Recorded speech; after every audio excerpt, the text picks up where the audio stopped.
Welcome to another episode of Management Muse. I'm your host, Cindy Baldy, and this is my husband and co-host, Jeffrey Tumlin. Yellow!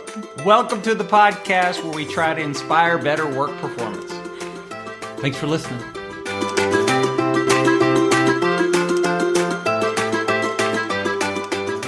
Thank you for joining us for this session of Management Muse. I'm your host, Cindy Baldy, and my co-host, Jeffrey Tumlin. Yellow! And today our visitor is Matt McGlone. He is a faculty member at the University of Texas, a graduate from Princeton and LSU. LSU was the undergrad, Princeton was the master's and the PhD. And Matt has co-written a book on deception and many other articles about deception. I really did that. You really did that. He's not lying.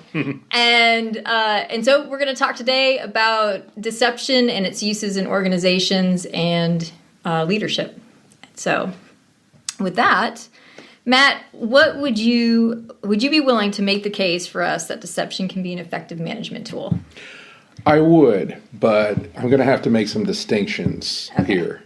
And importantly, I'm making these distinctions because I've seen a lot of pop management claims about deception being the most important managerial skill, and I find that suspect.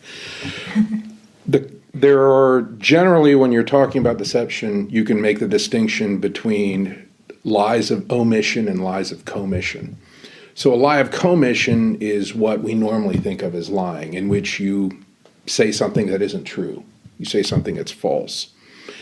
As opposed to a lie of omission, in which what you're doing is ostensibly everything you're saying is true, you're just not saying everything that you need to know.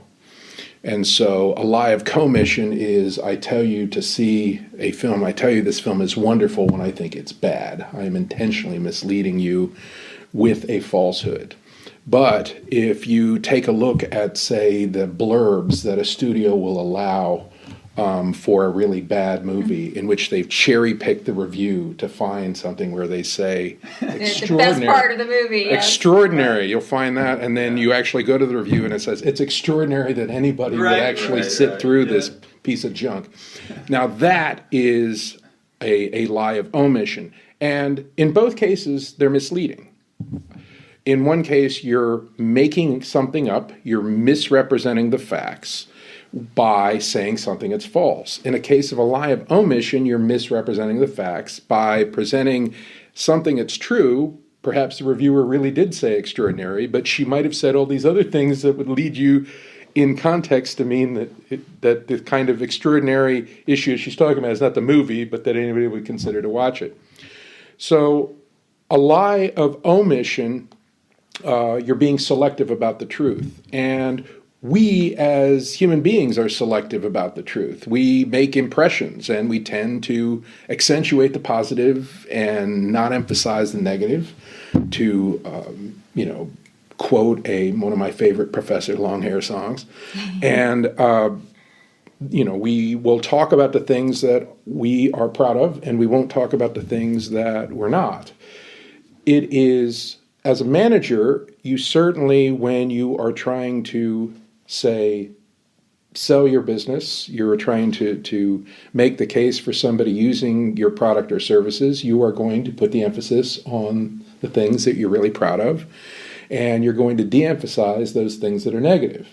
If you are ethical, you aren't misrepresenting those things, but you might not lead with them. You might not mention them. And could that be misleading? Yes, it could be misleading, but you are not portraying your services as being the best or achieving certain things when they aren't. It would be the case that a manager who represents their services, represents the best quality of their services through this deceptive omission, in which you're being selective about the truth. Well, that's something that we do. We don't talk about ourselves. We don't talk about all the negative elements of ourselves. When you read, diaries or biographies, nobody talks about going to the bathroom. I hope not. Who would want to read that? Sometimes they do on Facebook. Yeah, right. And of course, Facebook is just tends to be a representation of the best and not the worst. And that's very much the sort of deception, selective representation of the truth that I think can be effective for a manager, not only in selling their products and services, but in terms of talking to employees about saying, look, I know that you have the capacity to do these things if you're trying to psych up your employees. So you might focus on those things that are virtuous and good about your employees, and perhaps de-emphasize those concerns, those attributes that you think need some work. Now, you might point out to them that they need work, but you would be bereft if you didn't talk about their strengths. You really want to lead with their strengths to motivate them. And so that sort of deception, if you want to call it that, it certainly can be misleading in that you're not representing the employee or your organization. You're not representing it, warts and all. You're kind of de-emphasizing the warts without saying that you don't have warts. That sort of deception, I think, can be useful. And it is part and parcel of human communication. Why should organizations, which consist of people, be any different than the individual who tries to put their best face forward? Sure. And so in that sense, yes, I think that deception can be very useful. I think it can be very useful, and I'd say that is a sort of skill, any sort of impression management, selective representation would be very important for a manager to use. When do organizations get in trouble with this? So they can get in trouble when typically we will start calling this selective representation of the truth, we'll start calling that lying and deeply deceptive when the truths that you're not saying become more salient and important and relevant than the truths that you are saying. Which is totally dangerous ground because anything could become salient. Absolutely, that's right. There it moves from, although anytime anyone says the truth, they're really telling a half-truth because rarely does anybody tell the whole truth. But we start calling them half-truths when the truths that aren't being spoken are really salient or, important. So if a company, there's a wonderful metaphor that has been used lately to talk about the notion of astroturfing. You've heard of astroturfing. Sure. Is when companies will put their campaigns and efforts to engage in sustainable, clean technology. They'll put that in the forefront. Well, not talking about the fact that there are major pollutants, right? They're doing strip or they're mining. they have that whole trade-off where they're like, oh, well, yes, we pollute, but then we bought all this land and we're adding to the ecology. That's right. And so that's why astroturfing is a wonderful word. It looks like grass, but it really isn't. Mm-hmm. It's as toxic and plastic and artificial as it can be.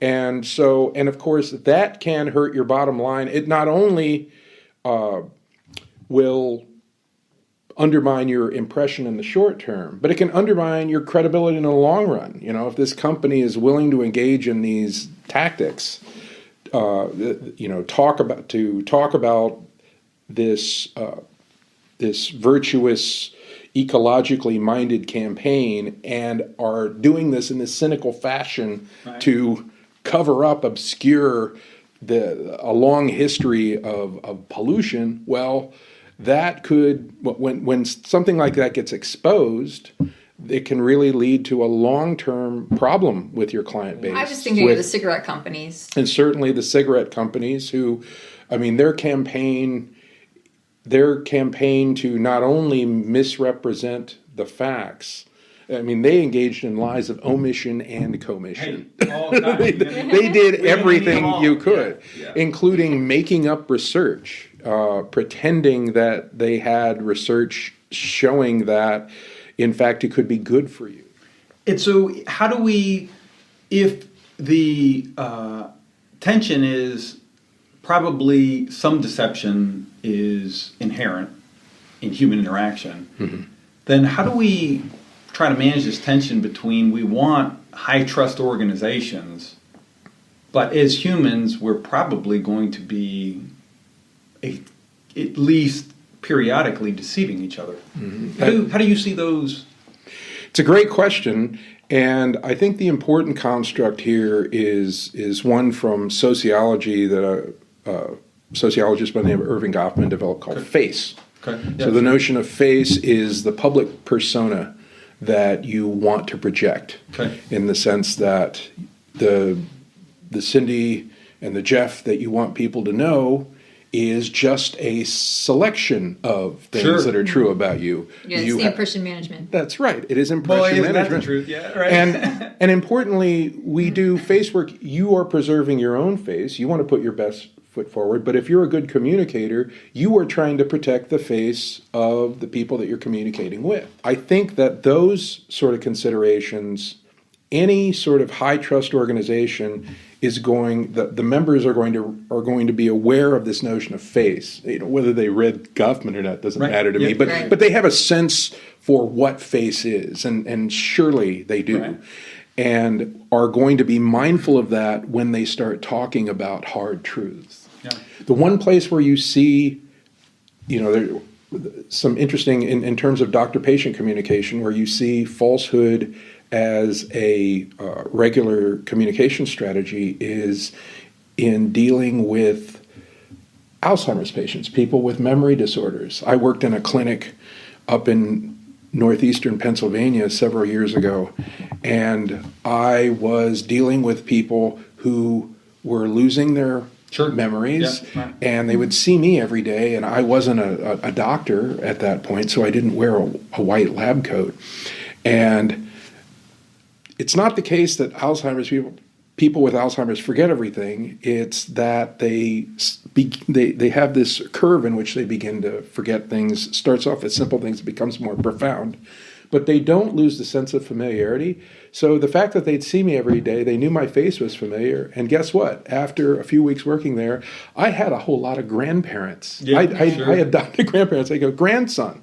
Now, could I have gone, hey, I'm not your grandkid? Sure. Well, what's the point of that? Because they weren't going to remember 5 or 10 minutes later. So the policy in this particular facility was, just roll with it. Just roll with it. And to some extent, some of these people were not getting the visitation that they really deserved, so why not? Yeah, my grandson's here, yeah. So in that case, that's a case where deception can be useful from a therapeutic standpoint. Another case where institutional deception is really important is the placebo, right? When you're testing drugs, you want to create these placebos that will fool the patients because you want to make sure that it's the drug that's doing something and not merely the fact that you think that you're taking a drug. But those, there are some selective pockets where it's healthy, but radical honesty, I think, would be just about an unmitigated disaster if that was the philosophy all the way through the health profession. Hello, Management Musers. Today, I want to talk to you about executive team building. Our executive team building products help open the lines of communication so you and your core leadership team can smartly talk and think through thorny issues. We offer multi-session packages aimed to open up the minds and the mouths of those around you. So email or call us today at ondemandleadership.com.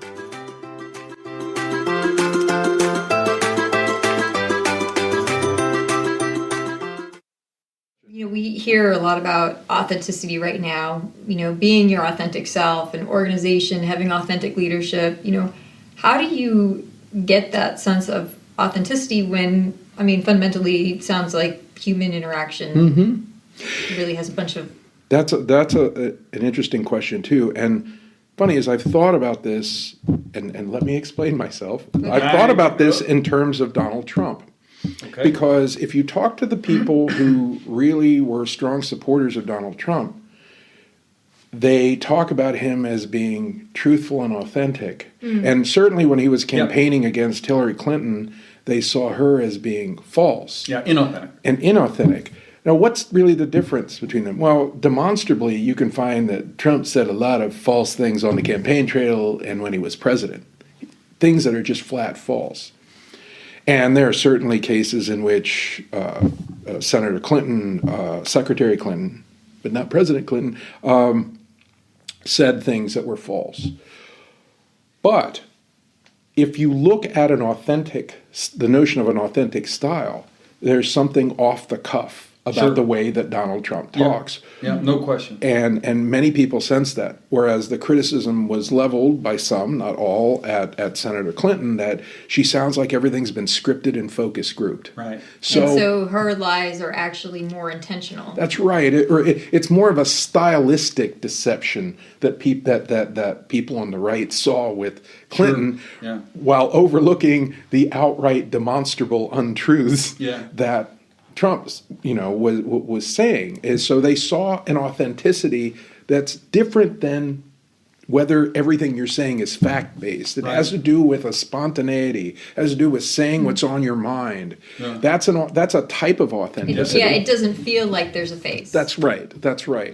And so... right, you're seeing it all. I'm showing you everything. I'm showing you everything. Yeah. I'm not being strategic about... I'm not being super strategic about my impression management, and I think that people are sensitive to that, and it is for those who say Trump was an absolute liar about everything. Well, he certainly was not as strategic about his impression management as some of the other people on the Republican or the Democratic side that he competed with to be president, and so that sense of truthfulness and studying deception and its flip side, truth, you have to talk about dimensions here. As I said, because it isn't a binary distinction. Right. It's one of the very first things we talk about is get rid of that idea. That's and the notion of authenticity and style is something I think that Trump actually possesses, that many of his critics missed or at least downplayed. They downplayed, focusing more on the factual untruths. And there were plenty of factual untruths that he said. So your sense that somebody's authentic comes in part because they don't seem strategic, but it also in the sense that it makes you feel comfortable. Yeah. What do you think is the most interesting thing you've learned while studying deception? I would say there are a couple of things. One is how much of deception and we normally think of deception in terms of misrepresenting the reality to others, but how much of it is really directed toward yourself and how much self-deception is involved. What's funny is when I talk about the defining deception, I devote a whole class to how we define deception, and it turns out it's a lot like art in that people say, I know I'm not sure how to define it, but I know what it is when I see it. And when you look at all of the definitions, it's very, very hard to fit self-deception in there, and yet self-deception is a really important part of human affairs. It happens in all sorts of situations, and self-deception can serve other deception, and that many times the way that we go about misrepresenting a truth to others is on some level getting ourselves to believe it, so that we don't see ourselves. Right. We can continue to see ourselves in a good light when we're misrepresenting the truth. Right. It actually stems, the original deception is internal. So when I was in graduate school, I took some classes from John Darley, who did the classic work on the bystander effect, and he would develop these elaborate studies in which he would he put somebody on the payroll who would simulate having an epileptic seizure in the middle of a group of students. Right. Or, and in another case, he had them in a waiting room and he's pumping in smoke through a vent into the room. And what he would do is in that study, he had people on his payroll who were supposed to sit around passively while the smoke is coming in. So in both these cases, that's just normal. Both these cases, you see people who they look around, they see somebody having this seizure, but they see others being impassive around them, and they say, well, gosh, it looks like a problem, but nobody else is responding. So I must not know something. Maybe that person's high, or I don't, or in the case of the smoke coming in one of the videos, he paid one of these one of his representatives, and he's reading this, the guy's sitting in this chair, and he's reading this newspaper, and as the smoke is building up in the room, he's sort of just like waving it away with the newspaper, and there are people that look nervous with it. Well, look at this person, doesn't even seem to care. Maybe this happens all the time. Right. Yeah, maybe this room just wanted to draw smoke. And they see that, and they thought, well, I guess this isn't all that important. Right. That's a different situation than dawning on everybody, hell, none of us quite know what to do in this situation. Right. Yeah. Why can't there be an easier way to just feel like I'm doing the right thing without sacrificing the interpersonal fidelity that I want in my life? Well, I mean, that is a extraordinarily complicated issue that is going to change over the course of our lives, as we get older, as we, go through different phases in our profession. And the fact that things are changing in terms of what our desires are, what we consider to be, the life we want. I mean, is changing. Sure. And note that when we talk about the life we want, we say, okay, here's the life I have, and here are the things I like, and here's the stuff I don't like. Right. Well, I don't want to talk about that. I want to focus on the things that I want and to expand those or perhaps add to them. Some of expanding the life that you want involves taking a cold, hard look at those things you don't like and trying to replace them as eliminate or replace them. And of course, in the doing that is going to take some work, but also some of the things that we want, we might change. We get tired of things, and or our taste change. Certainly, the life I thought that I would want at this age, at 55, the life I thought I'd want at 55 when I was 25 is very different. Very different than the life I would want now. And so by virtue of it just being such a moving target, we're going to be updating. We're going to be updating the definitions of life that we want, the elements we want, the stuff that we don't want. And so I get that, and I appreciate the complexities in it. And I know that you've helped thousands of young people try to be the best people they can be. And so what are some of the things that you tell them to do? Well, I tell them that, first of all, not to be too hard on themselves for deceiving, because we all do it. The evidence seems to suggest that just about everyone, with the exception of perhaps those that were born with some sort of congenital brain damage, engage in some sort of deception in their lifetime. We all do it. It tends to be situational. The idea of somebody being a liar, a pathological liar, that doesn't have a whole lot of scientific evidence behind it. People will say, "Oh, I don't know if I believe that, McGlone, because I've met one." Everybody's got anecdotal evidence like that, but the evidence seems to suggest that it's really situational. People lie in certain situations, particularly, to save face, to avoid punishment, or to seek rewards. And so that's why you shouldn't be so hard on yourself. Is in any particular situation, you might engage in this sort of ungainly behavior. So don't be too hard on yourself. Second, being aware that you deceive is to deceive sparingly, right? Everybody does it, but what distinguishes those that we might consider to have a strong moral compass are those that do it selectively.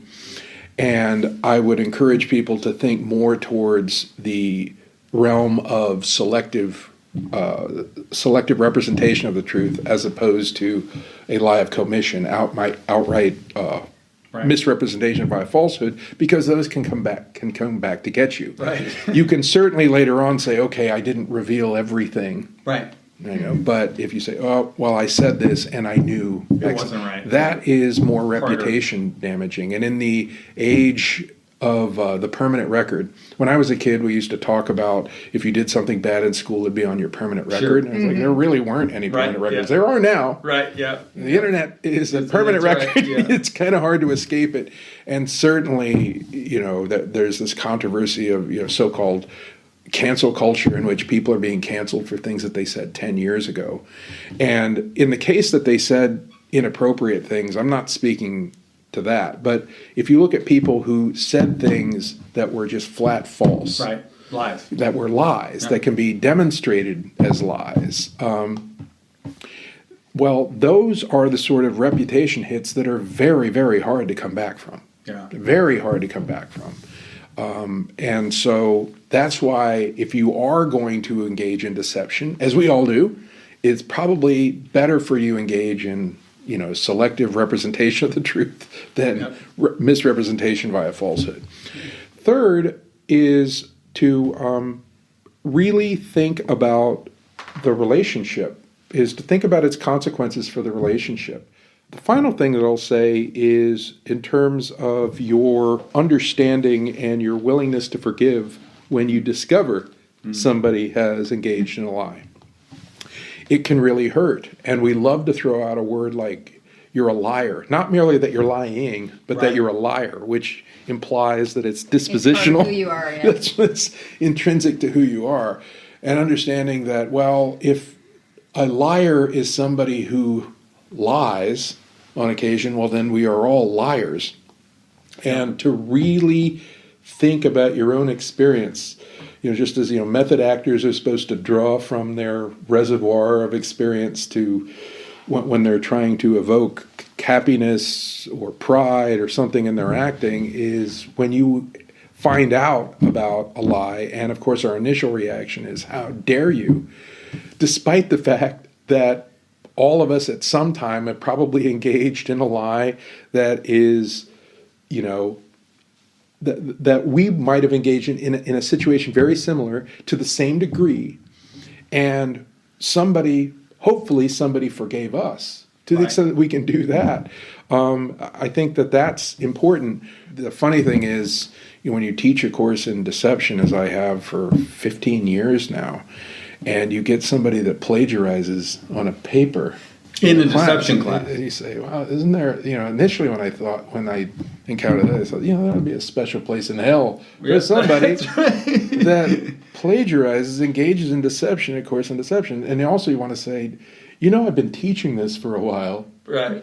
I might be able to catch you. And you want to avoid getting too sanctimonious for all of the reasons that we've discussed, because it does happen. That is not to say that there should be no consequences. If there are no consequences, you're not doing a good job as a teacher. Easy. Yeah, that's right. So I think it's had a big impact. It's had a big impact on my compassion. It's funny because I taught negotiation, and so you would think that the students wouldn't want to come in and try to negotiate.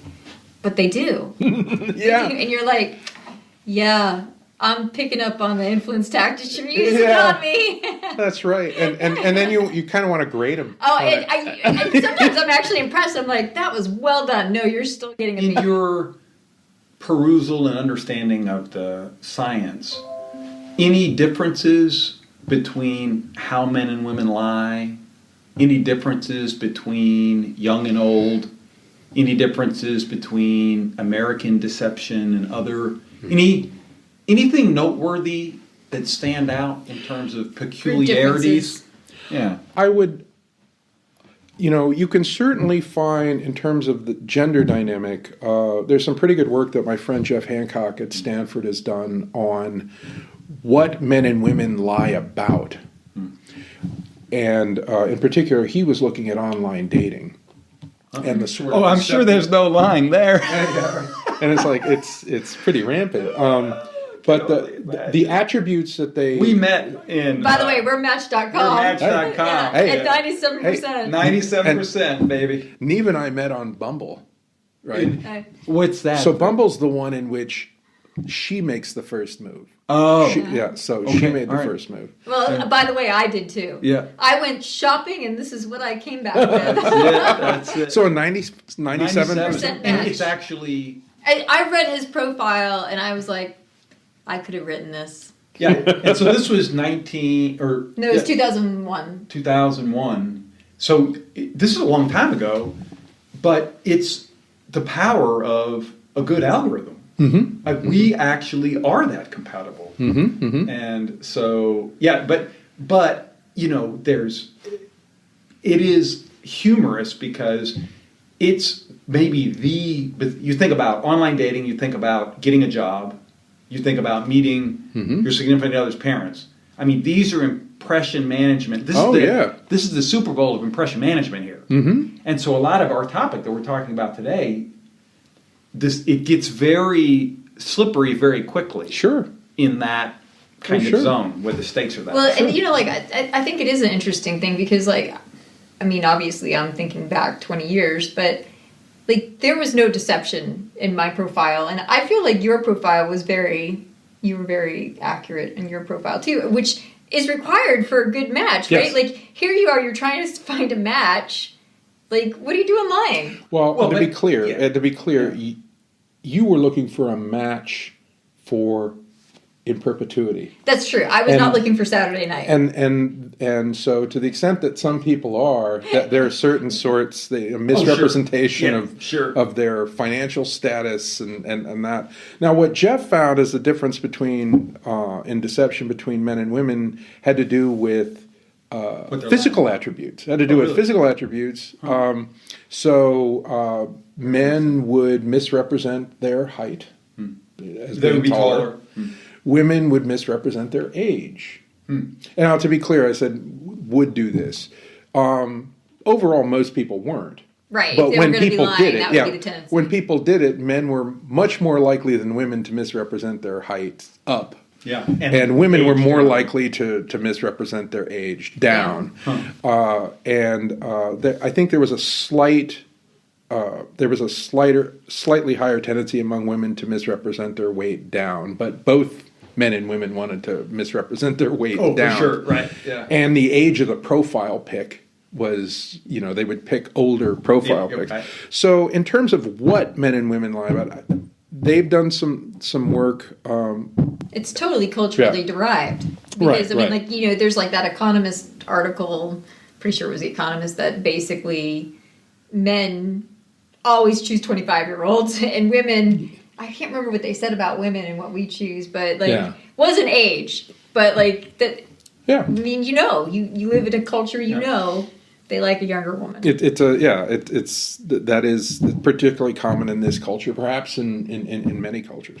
So in the gender dynamic, it seems to be what they lie about. In terms of how they lie, there has been some work done on managing secrets that women put more emphasis on managing secrets, withholding the men. But in terms of other sorts of deception strategies, there's no evidence that men are more likely to engage in most deception strategies or are more or less likely than women to engage in them. In terms of age, we tend to be better at lying as we get older, and that's simply because we know how to read people. We've thought about what's discoverable and things like that, so we get better at it. On the other hand, adolescents who are trying to develop their own sense of autonomy and are, trying to portray themselves as adults, not only to their peers, but to themselves. Right. That there might be a higher frequency of lies among adolescents, even though they're not as good as adults. One phenomenon that you see in young kids that you see less of in adults is a phenomenon called double bookkeeping that I like, in which kids, when they go to, school-age kids, when they go to school and they talk about their family life, is they will misrepresent it to their friends. Right. And, of course, accentuating the positive and maybe even saying some things that aren't true. And then when they're at home, say having dinner with the family, they'll misrepresent their friends to their. So they've got two sets of books. Yeah, sure. And they have to keep that straight. So the phenomenon of double bookkeeping emerges in adolescence. And obviously you can find some examples of adults doing this, how how you talk about your family with your colleagues, and how you talk about your colleagues with your family. You might portray yourself as being, more in the know or more successful to your family, and you might portray your relationship as being better or less hassle-free or something like this to your colleagues. And that's partly because of the discoverability of it and the impression management. Culturally, there is certainly the way that people... I'm not sure that there's any good solid evidence about there being some places where people lie more than others. However, what people are inclined to lie about, then, it has to do with the values of a particular culture. There are, some cultures, that are going to put a higher value on professional success than others. Yeah. And so you might be more likely to lie about that.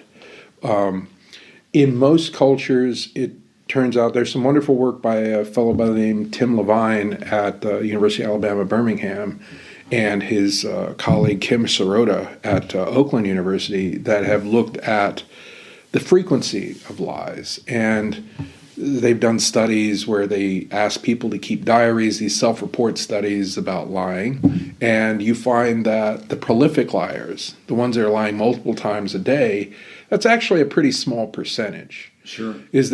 Most people will report, a lie or two a day, but then you've got this small group that will report lots of whoppers, white lies. Yeah. And so that particular group, it'd be hard to generalize about them to the public, because there's dispositionally, you have this small percentage that's at least seem to be saying that they're willing to report to the researchers that they're lying. Now, of course, there's all sorts of problems with self-reports, but that's about the most I can say about individual differences. Honestly, the notion of a pathological liar, for the most part, there's just not a lot of good solid evidence for it. Mm-hmm. Even when you look at these people who are prolific liars. Right. They're not lying about everything. Right. And when you ask them, even though they're lying more than other people, what they're lying about is pretty predictable and pretty situationally driven. Right. Yeah. These tend to be people that have difficulty, are in a difficult time in their life. There's no reason to believe in these studies, which are cross-sectional, that somebody remains a prolific liar their whole life. Right. It's just that at the time that they were recorded, because they're between jobs or having difficulty finding a relationship, whatever, that they happen to be in a time in which they're prolifically lying.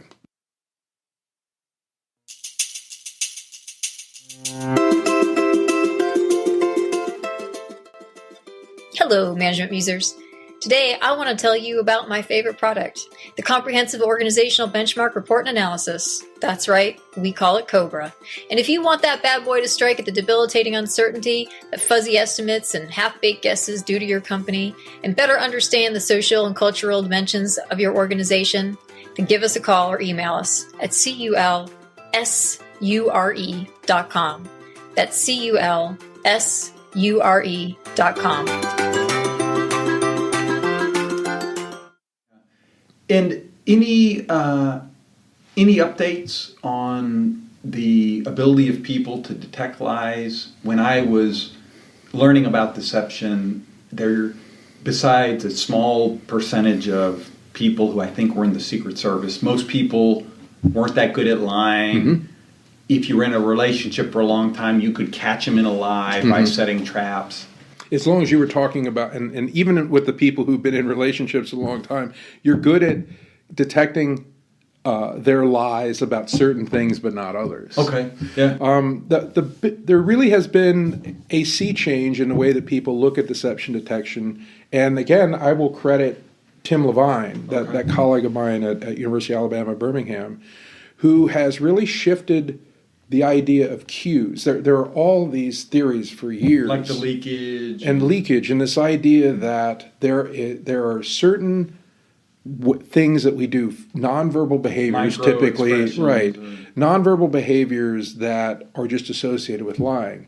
And what's interesting is like the eye direction right. when you're thinking or something like that. And there's not a lot of evidence at all that these are reliable deception detection cues. Right. The only evidence of reliability there is that there are stereotypes across cultures about how do liars behave. Oh, well, they fumble their words, right. They avert their gaze, they shift their position. Sure.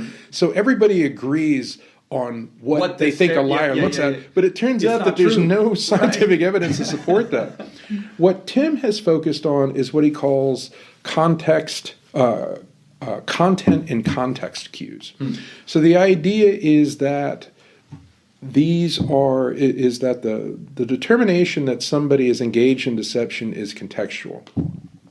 For example, I spent a significant amount of time in New Jersey before I moved to Texas. And shortly after I moved here, I went to a party and somebody asked me, they say, "You don't sound like you're from around here." And I said, "I had moved here from New Jersey." And they said, "Oh, I was in New Jersey," and proceeded to tell me about how they were in Newark and they witnessed this robbery at a convenience store. Mm-hmm. I said, "Oh, wow, where were you?" And he says, "Well, I was in Newark, I was there pumping my gas, and while I was pumping my gas, I saw this guy run out with a gun, and I saw people run after him." And it's like, oh, I see. And I knew he was lying about at least part of that because it's illegal to pump your own gas in New Jersey. Right. You haven't been able to do that for a long time. Yeah. So I'm not saying he didn't witness this robbery, but he didn't witness it while he was pumping his ass. Right. So that's an example of a content and context cue in that in that context, in the context of New Jersey, you didn't see this. You didn't see that part of it happening. And if you're saying something like that, which is patently untrue, it kind of undermines your credibility.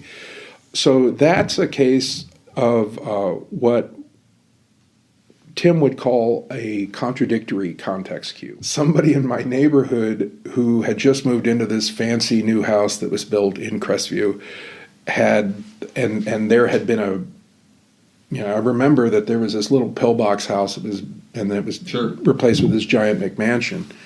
And the person who told me about this said that they'd actually found a dinosaur bone there. And it's like, did they? And I have a friend who, from graduate school, is a paleontologist. Right. And had there been a dinosaur bone? They'd have to dig really deep. Right, yeah. Right. Really, really deep. And if in this part of Texas, you go down 6 inches and it's clay. I don't think that happened. Right. I don't know. Right. And here it's normative in the sense that it's very unlikely. Right. And so those are the sorts of cues that Tim says are pretty, those are reliable measures that something's amiss. And he also put the emphasis on this idea that you're a lot more likely to find deception when you ask people to repeat the story and see what changes.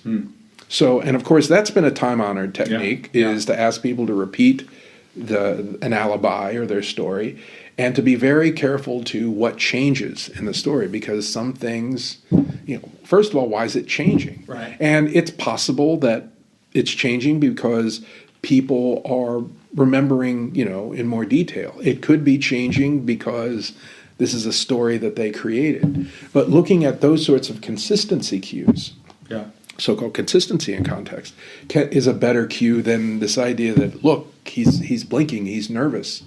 Any cue, the problem with all the cue theories is that there's no evidence of cues of deception. Right. There's plenty of evidence of cues of anxiety, but you can be an anxious truth teller. Yeah. Right. And you could be a cold you could be a cold, calculated liar and not be anxious at all. And so you haven't that cue isn't useful to you. Right. Sure.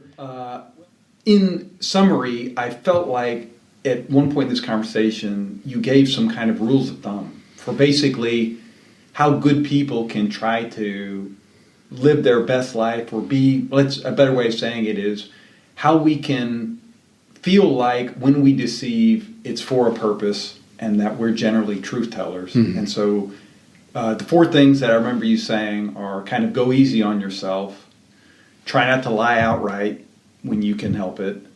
Think about the relationship, and then consider being extremely forgiving of other people when you catch them. And I felt like, in terms of a recipe for trying to navigate a lot of the messiness of life, that was really poignant. And I appreciate you not only being willing to share your expertise, but to put some kind of rules of thumb for us to think about. My pleasure. Yeah. That's a good summary. Yeah, thank you. You're welcome.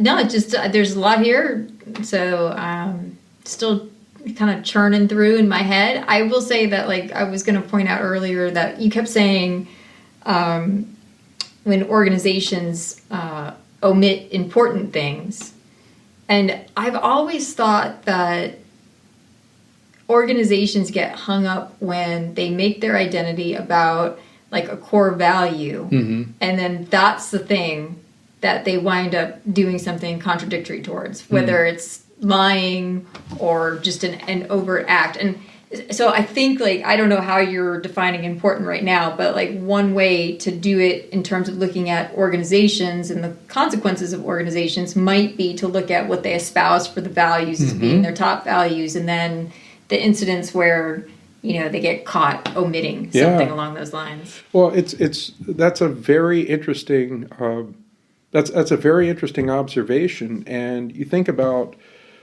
what could look worse than somehow contradicting a core value. Right. But then you think about the sort of thought process there is, okay, well, what's harder to change?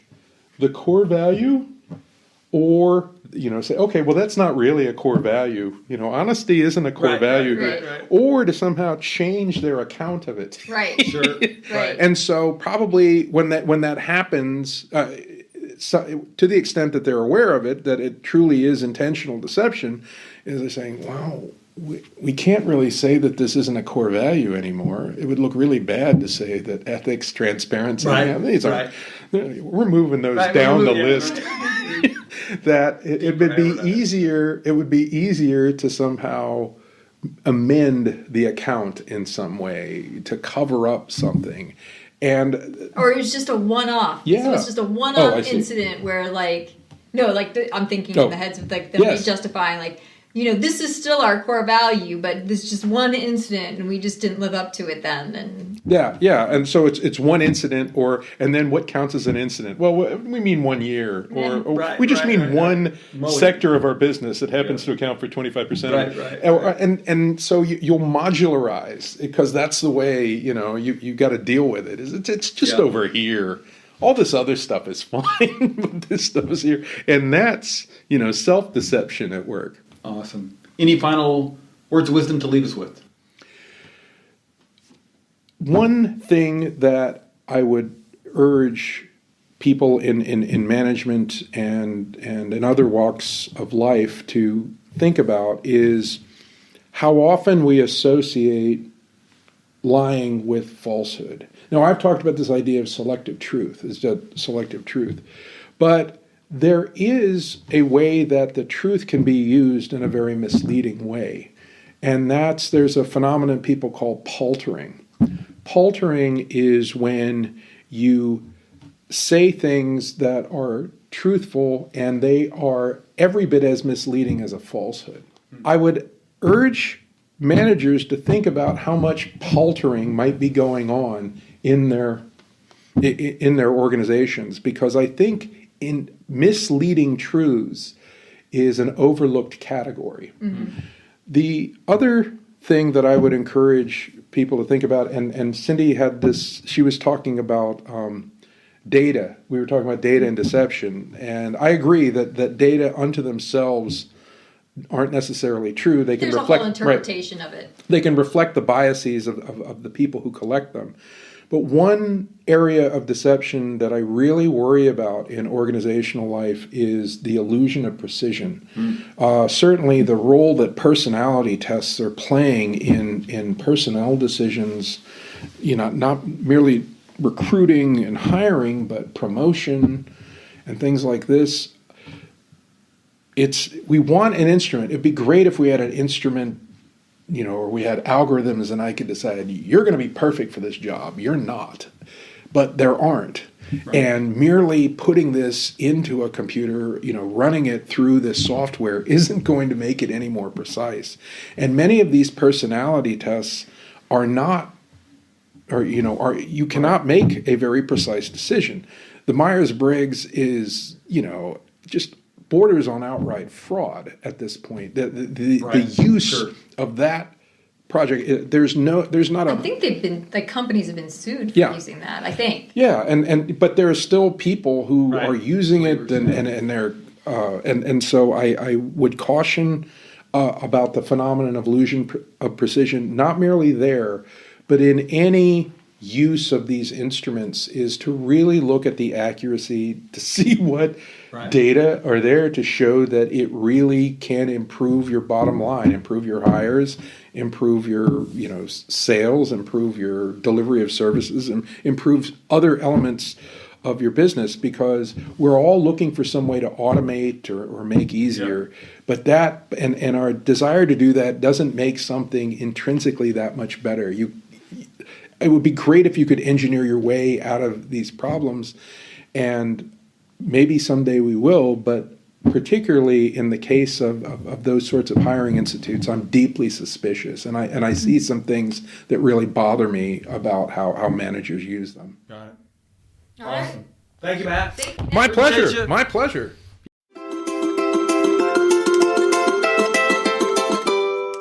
We hope you enjoyed this episode. If you want to learn more about the topic, check out our show notes. And if you want to help us out, like, share, subscribe, and 5 stars are all deeply appreciated.